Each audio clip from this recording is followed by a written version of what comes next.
Hey everybody, welcome to Money's No Object. I am your host, Dylan Howell. This is episode number 177 of our YouTube channel and podcast, and I cannot be more excited to continue sharing with you guys personal finance topics that I think could be useful for you in your long-term financial journey.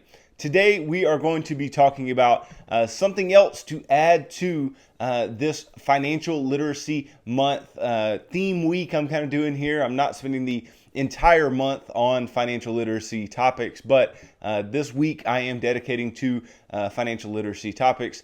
We know that yesterday we talked about bull markets and bear markets. Well, today I'm going to talk to you about how your money grows, and specifically about the rule of 72, what it is, and how you can use it to approximate how your money should grow into the future. And hopefully it's a helpful tool for you, and you can really learn how compound interest works and learn how your money actually grows, or how it actually should grow in order to build long-term financial freedom. Before we get started though, if you could go down below, hit the big red subscribe button, like this video, leave me any feedback in the comments down below, and I'll be sure to respond to anything you leave down there. If you're listening on Apple or Spotify podcasts, and be sure to subscribe and leave me a review on either one of those platforms. Follow me on social media at MNO with Dylan, and that's really good supplemental materials to all the things I'm putting out in these long form episodes on YouTube and the podcast every single day. And then if you need somebody to help you to create a financial plan that is specific to you and your family's needs and keep you accountable to that plan over the long term, then I can do that. Just go to my website, www.MNOwithDylan.com. Click on the Work with Dylan tab, and you can choose the financial coaching session type that would work best for you, and we can begin pushing towards your long-term financial goals together. So I talk about investing a lot, and I talk about the importance of growing your money into the future a lot. And I stand by those statements. I stand by that it is important to grow your money for the long term. It's important to put money away and have it invested and have it earning some rate of return into the future. Yes, of course. But it's also important to be able to not just guess, but to be able to estimate where you are going to be given the certain amount of money that you have invested and the certain amount of time that it will take your money to grow. And today I really wanted to focus on one specific idea that can really highlight how money grows and how money specifically doubles over time, and that is the rule of 72. And the rule of 72 is just an approximation method that is used to see how long it takes your money to double given a certain investment rate of return. But the rule of 72 really relies on the idea of compound interest. The rule of 72 would not work if it were not for compound interest. And so we're going to talk a little bit about compound interest first, and then dive into exactly how you can apply the rule of 72 and how you can more accurately, not just approximately, see how much you're investing, your systematic investing, the rate of return that you're earning, the principal amount that you've put away already should be worth when it comes to your long-term financial future. So we've talked many times about how money grows, about compounding your money into the future. But let's just remember that compound interest can cut you both ways, right? Compound interest is not just in the positive direction. Compound interest can also be in the negative direction. Compound interest is not just for the growth of your money.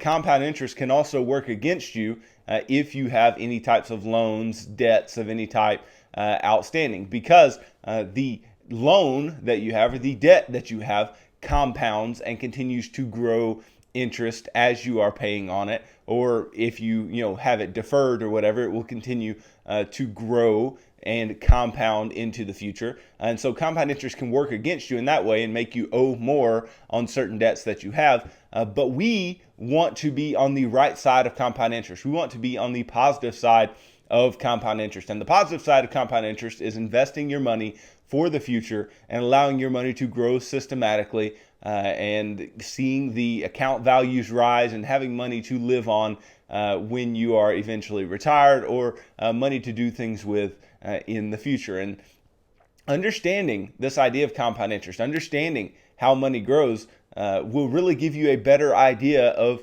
why it is so important to put money away today, why it is so important to invest money now and let it grow over the long term, and not just have this idea that you can make up for whatever you haven't done thus far in the future by doing the exact same thing that you would have done now, but maybe doing it a little more. No, you are losing valuable time. Compound interest relies heavily on time. It relies heavily on the amount of time between you and the time when you will need your money, right? Just naturally, if you think about your debts, let's say the longer you defer a debt, right, the more interest that has been earned on that debt and the more you're going to have to pay. That's pretty obvious. But let's say that you have a debt that is a 4% annual debt. Let's say it's student loans, okay? And you got your student loans in deferment, and they are deferred for 2 years. Now, this isn't going to work out perfectly because a lot of student loans are calculated with daily compounding, but we'll just assume annual compounding here and just say, let's say 4% per year as the rate at which your student loans were taken out. Well, if you defer them and you defer them for a 2-year period, then let's say the original balance of $10,000, let's say, becomes what? It becomes $10,400, right? 4% on that original principal loan that you took out. But then that next year, that second year of deferment, you aren't earning the 4% on the $10,000 again. So it's not going to be, okay, $400 of interest the first year, $400 of interest the second year. That's what we call simple interest, okay? But compound interest is this idea of, okay, we begin with the principal value of $10,000, okay, $400 of interest the first year, so now the total value of the loan is $10,400. Well, now 4% on top of the $10,400, not just 4% on the original $10,000. And so you can see that year by year, the amount of interest that is gained on whatever is either invested, or in this case, we were talking about a loan, the amount of interest that is gained will increase even given that same original value because when you have compound interest, you're basing the interest on the end of the last period. You are not basing the interest on just the beginning value. You're basing it on what its most recent value was at the end of the last period. And therefore, it's going to allow money to grow at a faster and faster rate over time, right? Because if you're earning more and more interest as time goes on, as each year or each month or each day passes, if you're earning more and more interest, then that's a good thing if you have money invested. But it is a negative thing, obviously, if you have a loan outstanding, because the more time that you spend not paying on that loan, the loan value will increase, and it will increase at an increasing rate. Now, when it comes to growing your money and compound interest, the arc of the growth is going to look like an exponential curve. It is going to start, and I guess you guys probably see it backwards from how I'm drawing it, so I'll draw it like this. But it will start with, let's say, a very small amount, like we started with $10,000 right there. And it will grow incrementally. But like I said, it's going to grow at an increasing rate over time. The slope of the line, the slope of the plotted however much the account value is, right, is going to increase every single year at an increasing rate, right? And so you're going to see that exponential curve occur. And so all this is telling us is that the more time that we have to grow our money, the better. The more time that we have to put our money away, earning the exact same rate of return over time, the more money we're going to make on that money over time. That's why people say it's so difficult to get to, let's say, the first $100,000 or the first even $1 million, right? A lot of billionaires have said it's very difficult to get the first million, but it becomes a lot easier from there because of how your money grows. And that specifically brings us into the idea of the rule of 72, because you have to think about how your money may double in value, right? And just to kind of approximate how your money is going to grow over time. So let's just start again with that $10,000 initial principal value. But let's say we invested it, right? We invested our money, and let's say that we invested it and we were earning 6% per year. Now, this is a little low of an estimate for a long-term, let's say stock market return, but we're just going to use it for some easy math here and to explain the rule of 72. So the reason that it's called the rule of 72 is because if you know what rate of return to expect from some investment, you can take 72 over whatever that rate of return is as a whole number. So if I'm saying a 6% rate of return, and I'm saying, okay, 72 over, I'm going to say 72 over 6, okay, and 72 over 6 is going to be equal to 12. Well, what does that mean? Well, that means that approximately every 12 years at a 6% rate of return, your money will double in value, okay? So let's say that we start with a $10,000 investment and we put that $10,000 investment away when we are, let's say, 20 years old, okay? You put that money away and you just let it grow and it grows at 6%, okay? Well, that money will double once in 12 years. So by the time you are 32 years old, it'll be worth $20,000, okay? Then in another 12 years, it will double again, okay? So from 32 to 44, right, it will double again. And so by the time you're 44, it will be $40,000, okay? And then from 44 to 56, it will double again, okay? So by the time you're 56, then the account value will be $80,000. And then from 56 to 68, it will double again, okay? So you see where I'm going here. It will double again. And then by the time you are 68, that $10,000 initial investment is then worth $160,000, okay? Now, obviously $160,000 is not enough money to retire on. So this is not me saying you can just invest $10,000 today and get to where you need to go. That's not what I'm saying, okay? But what I am saying is that you can see that over time, within the same time periods, money was growing faster as you moved along, as you moved time periods. Because we know in that first 12 years, right, from the 20-year-old to the 32-year-old, the money only grew by $10,000, right? You went from $10,000 to $20,000, okay, which is double, right? But we also saw that from 56 to 68, the money grew $80,000, right? It went from $80,000 to $160,000. And so again, the money doubled, but it just looks different now. The money doubling looks different. It looks like $80,000 here and not like the $10,000 growth that we saw in that first 12-year period. And so as you see, money continues to grow at a faster rate over time based on compound interest, but this rule of 72 will allow us to approximate how much money we can have in the future and how quickly money will double for us. Now, like I said, that 6% rate of return may be a little low for the long-term historical rate of the stock market, but nonetheless, it provides us a good example of what goes on when your money is growing and how your money compounds into the future. But again, this is an approximation technique. This is not an exact science, but I will show you exactly how close it is.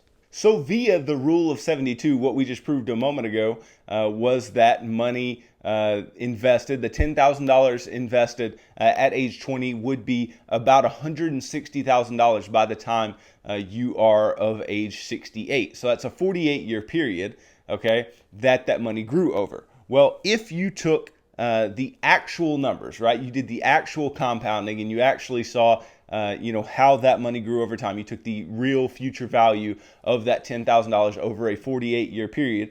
What you would find is when growing at 6% per year, the money would be worth approximately $163,938. So that's just, $3,000, $4,000 off from the approximation that we have. So you see how reliable the rule of 72 can still be, even though it is not an exact science. But it's an easy way to go, okay, well, at this rate of return, this is how long it's going to take to double the amount of money that I have in this specific account.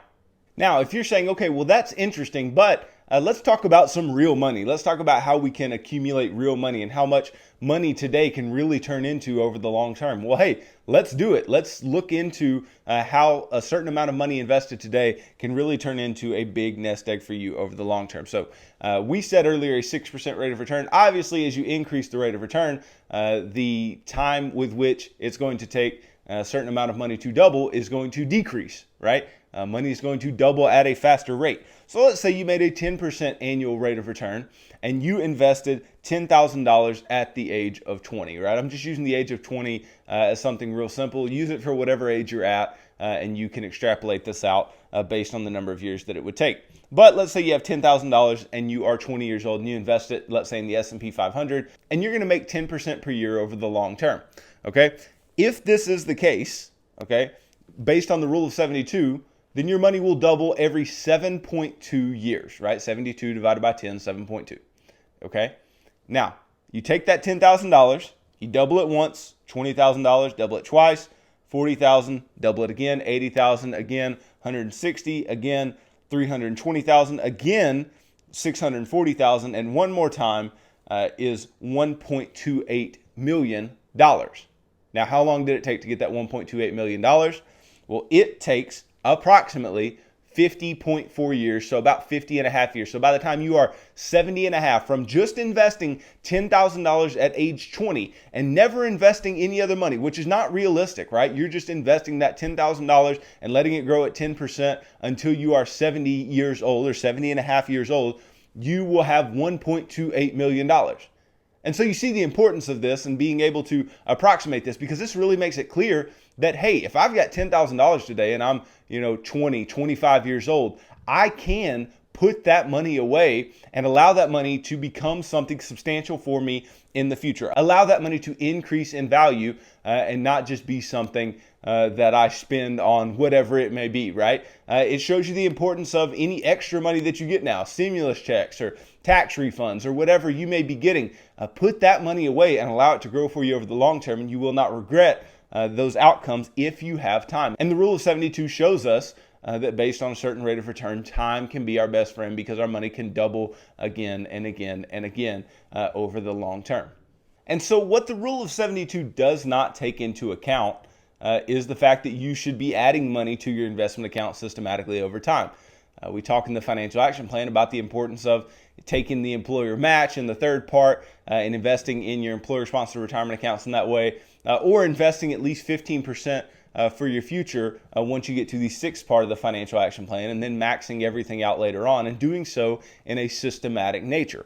Well, here we're just talking about if you have a lump sum, what can that lump sum turn into, right? And it, again, shows how important it is to start early, right? Those of you out there who think, man, there's just no way I could spare $5,000, $10,000, however much, right, to begin some investment account and really get money working for me. Well, guess what? You don't have to start with $5,000, $10,000, whatever it may be. You can start with a smaller amount and build up to that, right? When I started investing in Roth IRAs, I started with just $150 a month. I was slowly putting money away into the Roth IRA, and I was just doing $150 a month, starting slow and allowing myself to build up. And if you can't even do that, then start slower and build up. Because if in a relatively short amount of time, and I'm saying within, let's say, 5 years, right? Let's say you're young and within 5 years you can build up to $10,000 worth of assets.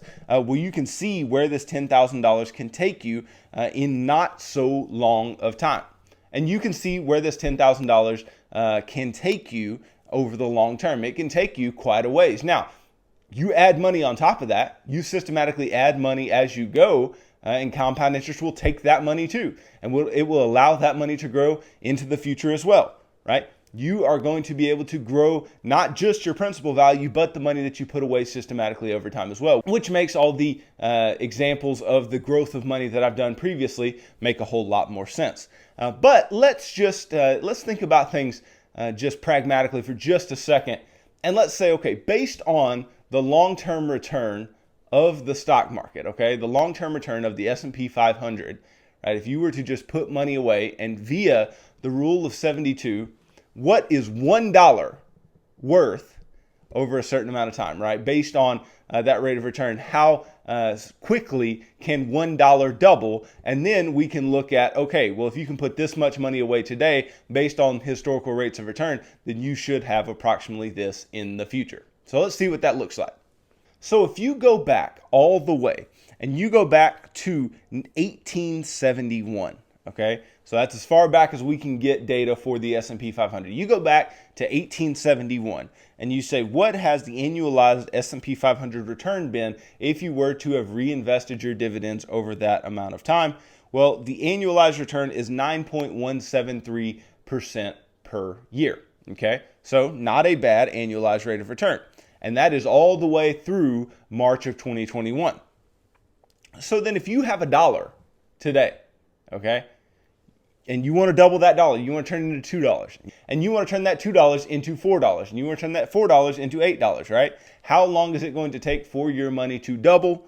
Well, it's going to take 7.849 years approximately for your money to double, for $1 to become $2 or $2 to become $4, and so on and so forth, okay?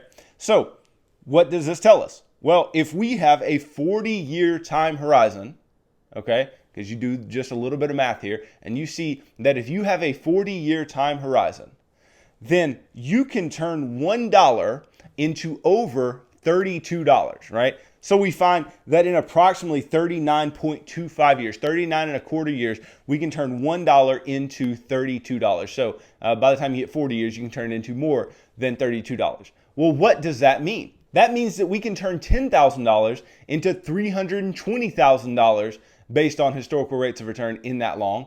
Or we can turn $50,000 into $1.6 million approximately over that amount of time. You see that your dollar today is not just worth $1, right? Your dollar today is worth way more into the future based on compound interest. In economics, there's this concept of opportunity cost. And this idea of opportunity cost means it is the best alternative that was given up in order to do something, right? And so your opportunity cost of going and spending your money over the last over 100 and, however many, 150 years, right? The opportunity cost of you spending $1 has been that dollar could turn into $32 in every 39 and a quarter years, or somewhere around that amount. And so if you just put away small amounts, those small amounts can turn into very large amounts. And like I said, just tack on zeros here, right? If you're systematically investing, and let's say you get to a point where you can invest quite a bit, and you can invest, let's say, $1,000 a month, right? Well, every $1,000 you're putting away 40 years from now, that $1,000 can be worth over $32,000. Okay, and this is saying if those long-term rates of return persist, obviously, and it's also saying that if they don't go higher than that 9.173% that we saw previously. So we can see that it is extremely powerful. It's extremely powerful, compound interest is. And if we can just put money away, not just principal amounts today, but if we can put principal amounts away along with systematic investing over time, then our money can turn into something substantial if we just give it time, if we just invest it in good, appreciating assets over time that will allow it to double at a good rate, that will allow it to continue to grow. And if you're ever interested in knowing how quickly your money is going to double or how quickly it's going to grow or whatever, look at the long-term rates of returns of whatever assets you're invested in, and then just take 72 over that rate of return, stated as a whole number, like I said, and you will find how many years approximately it's going to take for your money to double. And it's a really interesting exercise. It's a fun exercise, and it reminds us the power of compound interest. It reminds us how doubling your money is not that hard if you just give it time, right? And in today's culture, we think a lot about just things happening fast. We want things to happen fast. We watched Bitcoin take off, right? We watched Bitcoin take off from less than $10,000, a little over a year ago, into $60,000 per Bitcoin, not so long ago, and we're kind of pushing up against that again. We've watched the S&P 500 go from 2,000 to 4,000 in about a 5-year period. And so we've seen that rates of return have been very high and things are happening really fast. But we have to understand that over the long term, things don't necessarily happen that fast. It's not realistic to look at the value of your money doubling like that over the long term to persist. But Given that that is the case, we can still look at reasonable rates of return and see what we think our money could double at. And we have to be able and willing to give our money time, right? Because 7 years to double seems like a long time, right? Especially, let's say if you start with, and this is obviously we wouldn't start with this, but if you start with $1, right? And taking 7 years for that $1 just to turn into $2, it seems like a long time, right? But once you get to that point where you're like, okay, I have $300,000. Well, 7 years for $300,000 to turn into $600,000 doesn't seem all that bad. But when you're trying to turn 1 into 2, it seems that bad. And that goes back to what I was saying earlier. It's harder to grow money early on because you're just making very small steps. But as you move forward, as you move along that exponential curve, right, the rate of growth increases. And you will be able to see your money grow more and more. You'll be able to see 300,000 turn into 600,000 instead of just seeing 1,000 turn into 2,000, right? In the same period of time, given the same investment, same rate of return, same everything, right? So don't think of everything so much in dollar value. Think of how long it's going to take something to double. Think of the rate of return that you are earning and how that rate of return will persist over time. Look, I want all of you guys to be investing. I think this is very important for all of you, and that's why it's part of my financial literacy talk, because compound interest is so important. And if you don't understand compound interest, you don't understand how it works, and you don't make it work for you and not against you, because most people have compound interest working against them in the form of debt and loans and things of the like, then you are going to be sorry over the long term. So make sure that you start putting money away into good, appreciating assets over the long term. Allow your money to grow. Know what you're invested in and know what the long-term rates of returns are. That way, you can see and you can estimate where you're going to be over the long term. And hopefully, you can employ things like the rule of 72 in order to do so. So thanks for watching this video. If you could go down below, hit the big red subscribe button, like this video, leave me any feedback in the comments down below, and I'll be sure to respond to anything you leave down there. If you're listening on Apple or Spotify podcasts, then be sure to subscribe and leave me a review on either one of those platforms. Follow me on social media at MNO with Dylan, and that's really good supplemental materials to all the things I'm putting out in these long form episodes on YouTube and the podcast every single day. And then if you need somebody to help you to create a financial plan that's specific to you and your family's needs over the long term, then I can do that, and I can keep you accountable to that plan for as long as you may need. Just go to my website, www.mnowithdylan.com. Click on the Work with Dylan tab, and you can choose the financial coaching session type that would work best for you, and we can begin pushing towards your long-term financial goals together. So tune in tomorrow as I talk about recessions, what they are not, right? And some of the myths and common misconceptions around recessions. And hopefully it can make you a little more comfortable with the idea of recessions, especially in a capitalist economy like our own. So thanks for tuning into this episode of Money's No Object. I'm your host, Dylan Howell. God bless.